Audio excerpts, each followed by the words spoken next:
Hello everyone, this is Anne. I came back with The Hunger Games Catching Fire, and the story became even stronger than before. I really love the phrases and scenes in the story, but I cannot deny that they are too sad to stand.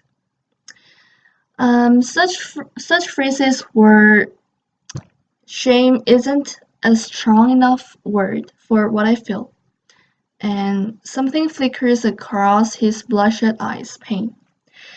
These kind of phrases show the narrator's pain. Why would anyone think that people can maintain their lives easily after one other sacrifices? Some are drunken to death every day to forget the pain. But after that, they wake up dreaming about the tributes they killed and go mad. That's what makes war and all sorts of hurting other painful. Something that can never be truly understood before experiencing it for real. Why do we try to pretend to understand it?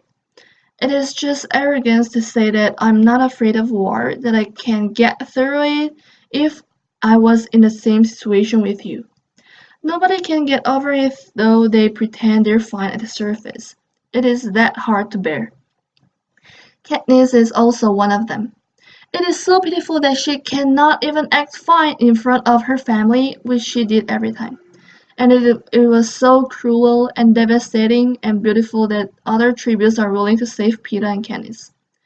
They are willing to give up their lives in the games which they know it must be painful. This time they have to be the ones to be killed. This is what we call a sacrifice, isn't it? Just because she's the trigger, the symbol of rebellion. They're willing to throw their lives away for her. What a human can do to fulfill their will. How many people President Snow can kill to maintain his power and capital? And how many times must tributes dream of themselves being killed, though they made a will by themselves knowing they should be dead to raise Candice up? That's so sad, and it just hurts so bad. It hurts really. And this book really shakes my heart. It's been so long since I felt a squeeze from inside after I read something from a book. And when the girl who Finnick loves showed up, Katniss thinks that so that's who Finnick loves, I think.